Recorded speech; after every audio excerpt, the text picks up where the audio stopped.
බබාලගේ nursery එකේ Christmas party එක දවසට නත්තල් කැප් එකක් දාගෙන එන්න කියලා තිබ්බා. ඉතින් මට ඒක ඇත්තනම කඩෙන් ගන්න ටයිම් එකක් තිබුණෙත් නැහැ. ඒක නිසා ගෙදර රතු පාට රෙදි කෑල්ලකුත් තිබුණා. ඉතින් මං හිතුවා ඒක ගෙදරම හදා ගන්නවා කියලා. ඉතින් මට ඉන්නේ ට්වින්ස්ලානේ. ඉතින් පළවෙනි එක හදලා බැලුවාම ඒක හොඳට ආවා. ඒකෙන් හින්දා දෙවෙනි එක හදනකොට මම පුංචි වීඩියෝ ක්ලිප්ස් ටිකක් ගත්තා. ඒක ඔයාලටත් කියලා දෙන්න. මම මුලින්ම නූල් කෑල්ලක් අරගෙන බබාගේ ඔළුව වටේ මැනගත්තා. ඒ නූල් කෑල්ල මේ විදිහට දෙකට නවා ගන්නවා. ඊට පස්සේ රෙදි කෑල්ල මේ විදිහට ත්‍රිකෝණයක් මුල්ලට හිටින්න දෙකට නවා ගන්නවා මේ වීඩියෝ එකේ පේන විදිහට. ඊට පස්සේ දෙකට නවාගත්ත නූල් කෑල්ල මේ විදිහට රෙදි කෑල්ල උඩින් තියා ගන්නවා අයිනෙන් මැහුන් වාසියක් ඉතුරු කරලා. මේ විදිහට නූල් කෑල්ල තිබ්බ තැනින් රෙදි කෑල්ල කපා ගන්නවා. විශේෂයෙන්ම කියන්න ඕනේ මට මහන එක සම්බන්ධයෙන් නම් කිසිම දැනුමක් නැහැ. මම මේ හදපු පළවෙනි කැප් එක හොඳට ආපු නිසා තමයි දෙවෙනි එක මේ විදිහට ඔයාලට කියලා දෙන්න හිතුවේ. ඉතින් මම මේක ඉදිකට්ට නූල දාලා අතේ තමයි මහගන්නේ. මට මැෂින් එකක් නැහැ.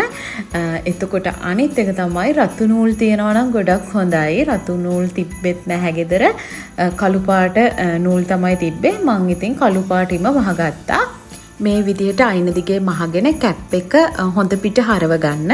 එතකොට මහපු නූලවත් පේන්නේ නැහැ. කළු පාටින් මැහුවේ නූල පොඩ්ඩක්වත් එළියට පෙවුනේ නැහැ. ඔළුවට දාන වටේ කෑල්ල මහගන්න ඕනේ නැහැ. නූල් ඇදෙන නිසා ඉතින් මහගත්තොත් හොඳයි කියලා හිතුණා. ඒක නිසා තමයි මම මහගත්තේ. කැප් එකක් කඩෙන් ගන්නවා නම් මං හිතන්නේ 250 300ක් විතර ඇති.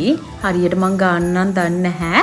ඔයාලා ගණන් දන්නව නම් කමෙන්ට් කරන් යන්න. කැප් එකේ යටපැත්ත මම මේ විදියට මහගත්තා. ඒක නම් එළියට පේනවා කළු පාටට නූල. ඒකයි මං කිව්වේ රතු පාට නූල් තිබ්බොත් ගොඩක් හොඳයි කියලා. ඊට පස්සේ කැප් එකේ යටින් මෙන්න මේ විදිහට පුංචි පුළුම් බෝලයක් එල්ල ගන්න තමයි ලෑස්ති වෙන්නේ. ඒකත් මම මේ විදිහට නූල් වලින්ම රඳව ගත්තා. චුට්ටක් මහගත්තා බෝලේ හදලා. ඊට පස්සේ කළු නූල පේනවනේ වටේට. ඒක නිසා ගොඩක් කැප්වල නම් නිකන් පුළුම් වගේ තියෙන රෙදි කෑල්ලක් තමයි තියෙන්නේ. ඉතින් ඒව නම් ගෙදර තිබුණ නැහැ. ඒක නිසා මම පුළුම් වලින් ගම් ගාලා මේ විදිහට කැප් එක වටේ, කියන්නේ ඔළුව වටේ ටික අලව ගන්න හිතුවා.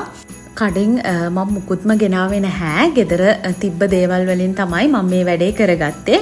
ඇත්තටම ඔයාලටත් මේ දේවල් ගෙදර තියෙනවා නම් ඉතින් පුංචි අය සතුටු කරන්න මේ විදිහට කැප් එකක් හදලා දෙන්න පුළුවන්. හරිම ලේසියෙන්ම.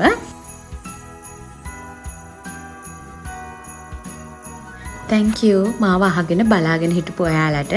ඉතින් මගේ වීඩියෝ එක හොඳද නැද්ද කියලා කමෙන්ට් එකක් දාන්න. ඒ වගේම ලයික් කරන්න, ෂෙයා කරන්න. ඔයා තාමත් මගේ වීඩියෝස් බලන්නේ subscribe කරන්නේ නැතුව නම් subscribe කරගෙන යන්නත් කියලා ආදරෙන් මතක් කරනවා. එහෙනම් අදට ගිහින් එන්නම් සතුටින් පරිස්සමෙන් එන්න.